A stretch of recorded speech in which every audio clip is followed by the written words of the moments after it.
hot shots from the East work, you know. And when somebody asked me, are you a good player? I says, come out to the field. That's where you show it. This was also a pretty good team with a terrible coach. I played about half the season. After the first game or so, the coach's brother was the first string center and he got hurt. So I played for the next 3-4 games as the center, the first team center. Except, no, I was not the first team center. I was the starting center and the playing center. But I was the relief of the first string center. That's what the paper said. The other fellow was injured and I was his replacement. Anyway, after about 4 games, I forget all the details. I think my brother had come down to me to New Mexico, and for some reason the coach cut him from the team. And I spoke to the coach. I said, you can't cut him from the team because it's not right. And he says, I'm going to. And so I said, I quit. And his coach was so terrible that when I stopped the team, when I quit, I walked around like a load, like Atlas's load went off my shoulders. I was free. I was free of the influence of this terrible, terrible coach. Anyway, the following year, we got a new coach. And of course, I came back, and funny thing is, we drove across the country, Art and I, and we worked like to get there as when we could, and we got in and we came into the office of the football coach. It was 10 o'clock, 11 o'clock in the morning, and I said, oh, we just got in, we got to get settled. I can start tomorrow morning, can't I? It's like, he schmuck. He says, nope, everybody practice this afternoon, 2 practice a day, you got to come out. So I came out. He was... Next time, try not to use the words. What? This is for the family. You don't have to use that. What did I say? Schmuck. Did I Yeah. Schmuck? Yeah. Okay. Please don't. One of the courses I took under him was football coaching. A course in football. And it was terrible. Terrible. I got 2 credits for it. He would say, prepare a program of practice for a week. And I would do it. He never looked at it. The class never met. 2 hours. And I got an A for the course. And this is the way it is at the big colleges, where they recruit you. This was a little college, but this guy came. He was from the university. He was an assistant coach of some sort at the University of Oregon. And this was terrible. I was looking forward. I was going to learn something from this guy who knew something. And it didn't work out.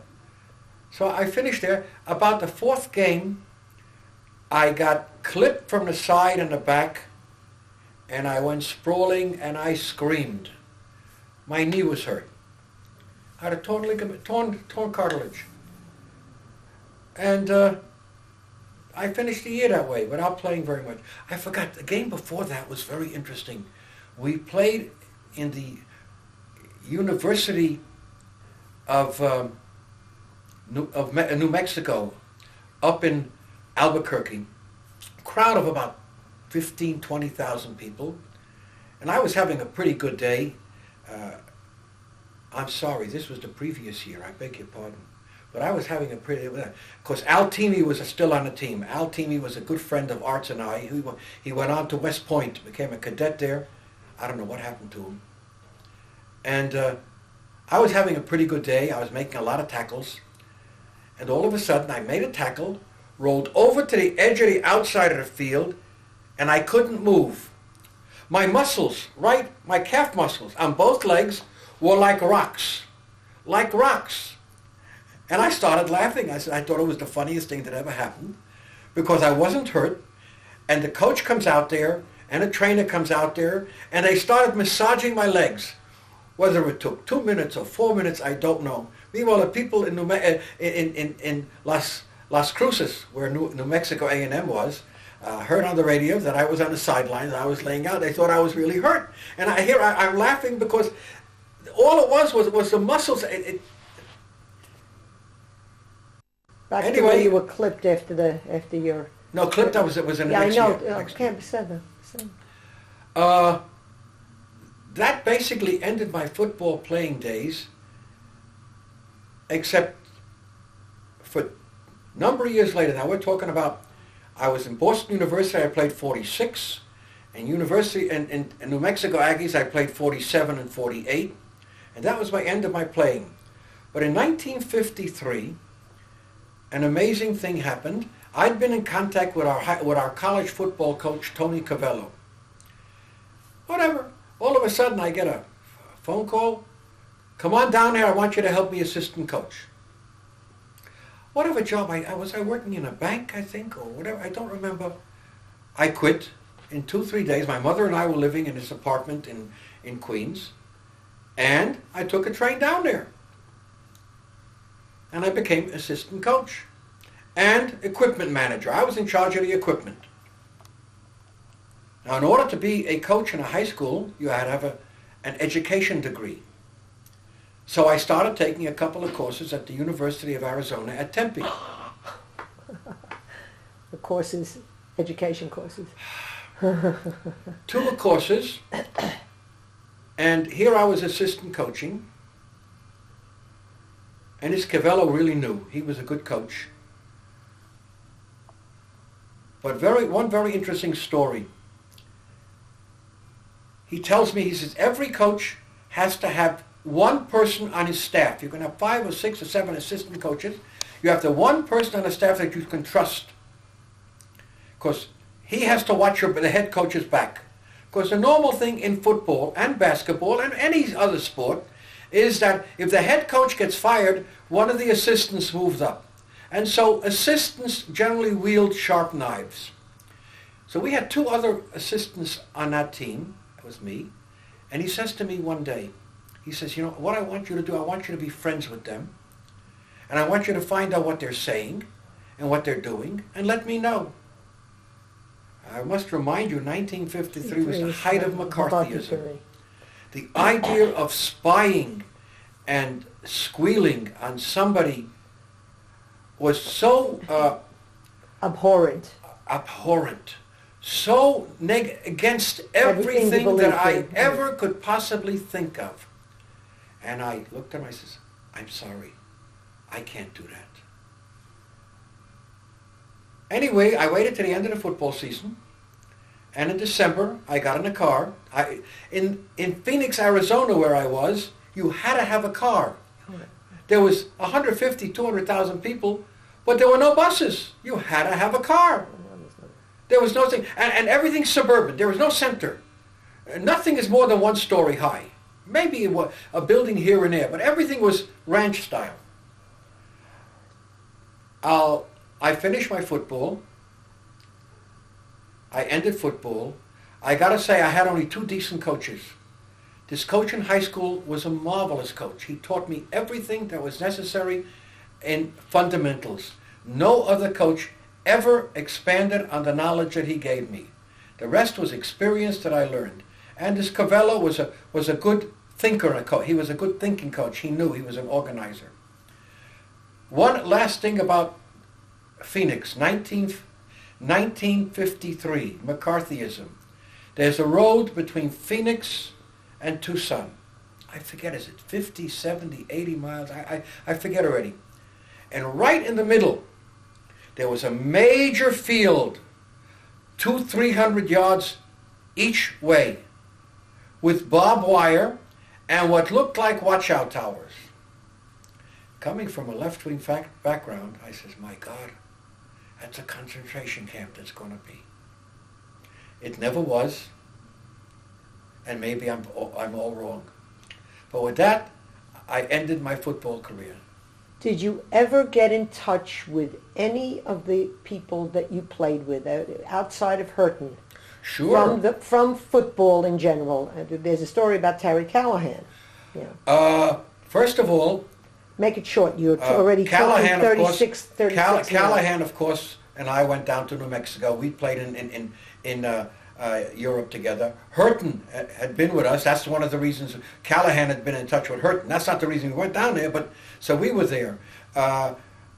I had gone to a wedding of one of the fellas of the football team in 1946. The first time I drove, my father let me drive the car out of town. He was a much better father than I was. Only my children understand that. Otherwise... Well, you spoke to Terry Callahan's wife. Well, after we went to New Mexico. We got some addresses. We went, when Ruth and I were in New Mexico on our trip after we lost the Holy Store, The Holy Store. we stopped in at New Mexico Aggies. We went into the... Registrar's office. Not the registrar's office. The alumni office. And I asked for some addresses. I got Hurton's. I got Callahan's. That's all I got.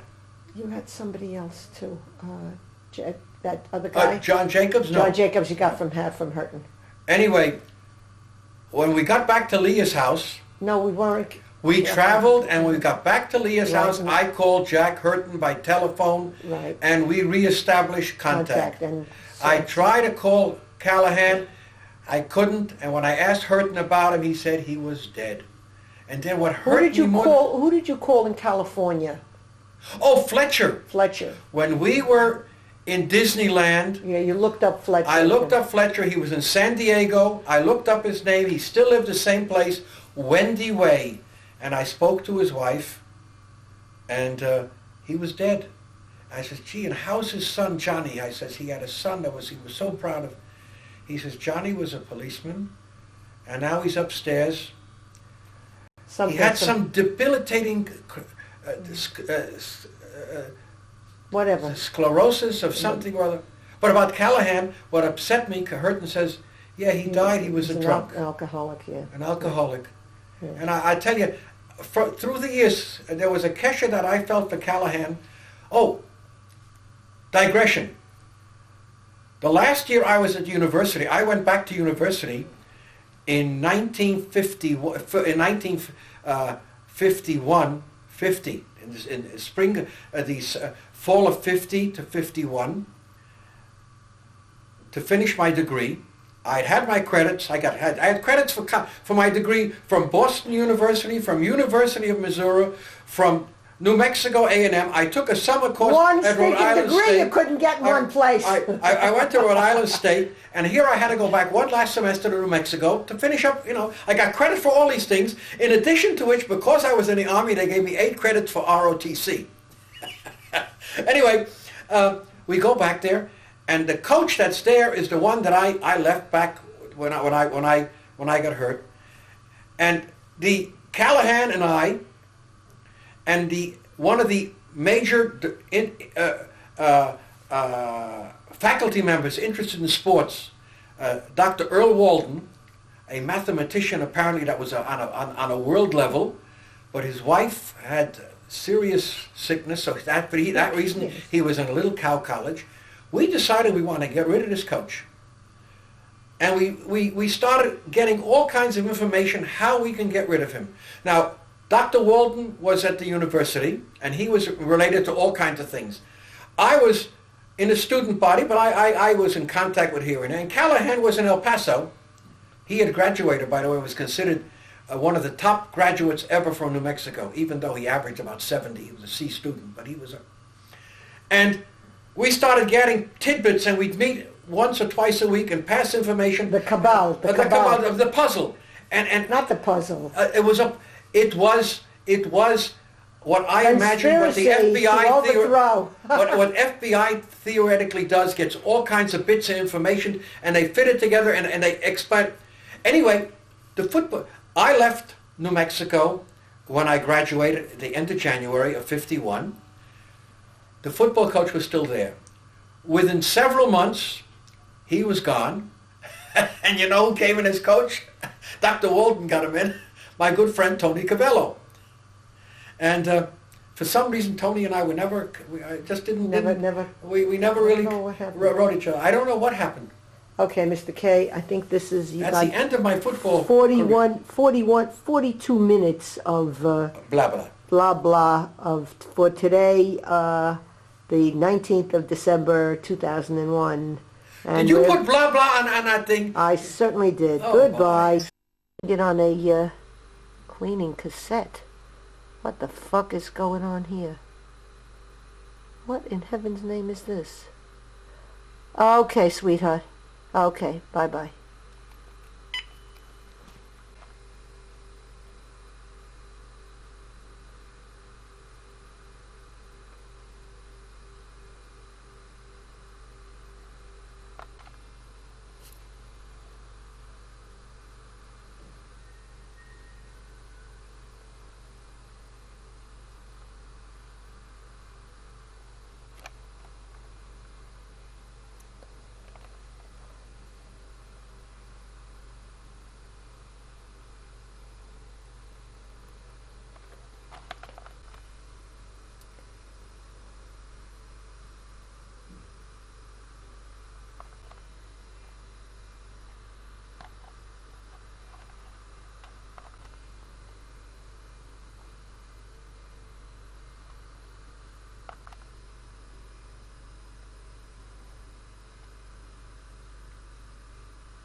Dave, I got all the pictures, oh, all the pictures of football and in the Army. I got pictures of you with all over the place that you were in the Army, okay?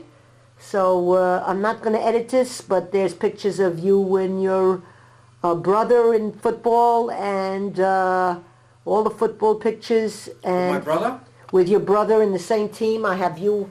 You're sitting 2 rows below your brother. Your brother is further up, and it's no problem recognizing anybody. We're going to talk What about uniforms on? the football uniforms. Yes, yes. I have you with the team. I have one. There's one team picture, and the Army pictures. I have all of them, including you in one that looks like the band of brothers there with the helmets. I have you. There's a picture of all the pictures in the album I took, and the reason I took them is because we can't make 5 copies of it, but we can make 5 copies of this. So now you're going to talk about the Army, Mr. K. So you're on. I'm taping. In my senior year in high school, the last number of months was involved on when we were going to go into the military service. At that time, there was a mass testing of all high school students, at least in our high school, for two special programs in the military service. They were called the A-12 program and the V-12 program. We all took the same test, a sort of psychometry, to see if we were suitable for this program. And then we put down which program we want. The A-12 was for the Army, and the V-12 was for the Navy. Why did I pick the Army? Because You don't like boats. No. You get seasick. I didn't even know that then. But even worse than that, I figured if I got wounded, if my ship went down, I didn't want to No be... chance. I didn't even... I figured when I got wounded in the Army, at least I had the ground to lay down on. Anyway, I was accepted in the A-12 program. And because of that, my birthday was August 22nd. 3 weeks before my birthday, Johnny Costa and I went up to Boston to volunteer. Generally, most people waited to be drafted. If I had waited to be drafted, I would have been drafted somewhere in December or January of 44. September, anyway, I was accepted. Johnny Costa was not. He had a murmur in his heart. We found out Digression. what happened with He died at the age of 41 from Dom Lev. Anyway, a heart attack, in other words. September 10th, I went into the Army. 1944. 1943. 43, okay. I was 9 years old. You defended me. I was sent a train ticket. Nobody ever took a train from Fall River. But there was a train from Fall River to Why? Boston. I got a free ticket. So Why didn't anyone take a train from Fall River? Because you had buses, you had cars. Okay. Nobody took the train. Why? It was not efficient. My father, my mother, and another family, I don't remember who they were, saw me off on the train something like 6 o'clock in the morning, 6:30 in the morning. Gee, it was almost ridiculous that I left this early. I got to Boston about an hour or so later, and I became instantly a good Army man. I didn't go from Boston immediately to Fort Devens. I spent the next 2 hours walking around Boston. I was waiting. I was not rushing. I knew I had to get there that day, but it didn't say what time. That sounds like Yaniv when he was inducted, right? Yeah, I mean, he came late because he knew he'd have to wait. Yeah. So anyway, somewhere in the late morning, I take the bus up to Fort Devens, and I'm inducted into the Army. They put you around, the first night they put you into bunk, and then you go out and you go along into a supply shed, and you got all the equipment that you're supposed to... Bakum. I don't know, maybe. You got your equipment, you got I was lucky, I got shoes that fit. A full equipment. And as you walk through the camp, the veterans who were there 4 days, yelled, "You'll be sorry." My first experience there was some petty little nincompoop was made into an acting corporal or an acting private first class. And this nobody all of a sudden started ordering people around like he really had power. And it was the first time that I ever really ran into that people were given what they thought was power, and they became tyrants. We were in Devens about a week, and then the people who were supposed to go into the A-12 program, we got on a train. Nobody went in planes. Went on a train, and we went south. On the way south, we stopped in Washington, D.C., and one of the fellows who knew somebody in Congress took us into Congress, and we took a ride on the railroad train connecting the Senate, underground railroad train connecting the Senate with the House of Representatives, which is only allowed to be used by official people or official guests or whatnot. We then went down to Fort Benning, which was in Georgia. Fort Benning was the infantry school, where the infantry, Chayil Raglim, got its basic training. It's there where officers went to special schools. It's there where officers were trained. And we were being treated like officers. So we had 13 weeks of basic training. Compared to 3 weeks of your grandson? Whatever. It was a little bit hard, not bad. What did you do? What did we do? We did exercises. We took classes. We What did you learned how take to classes shoot. In sanitation. We took classes in how to shoot the rifle. We took classes on. I think I remember all of that. Think for a minute. I don't remember. All classes. Tactics. No, we had not. We were too basic for tactics. But interestingly enough, I learned how to shoot a rifle. Now we had fellas in our platoon who had shot before. I never held a gun before. They showed us how to hold a gun. You held it to your shoulder. You had left hand parallel down, and we had what was called dry runs. You had a target, and you got down and aimed at the target. And I asked somebody, I says, when I held it, the rifle was steady, I says, you mean to say if I hold it on that point, it'll get there? And they said, yeah. If your rifle doesn't move, it'll get there.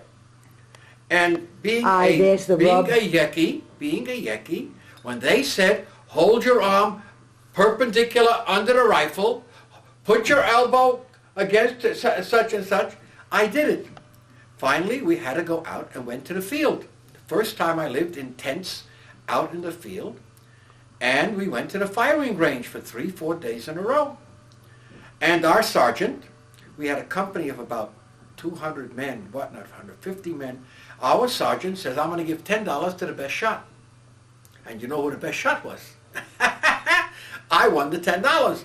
I became an expert rifleman. Never held a gun before. At the end of the 3-month period, we were shipped out to the University of Missouri to study to be engineers for the Army. This was the A-12 program. The United States Army was planning a long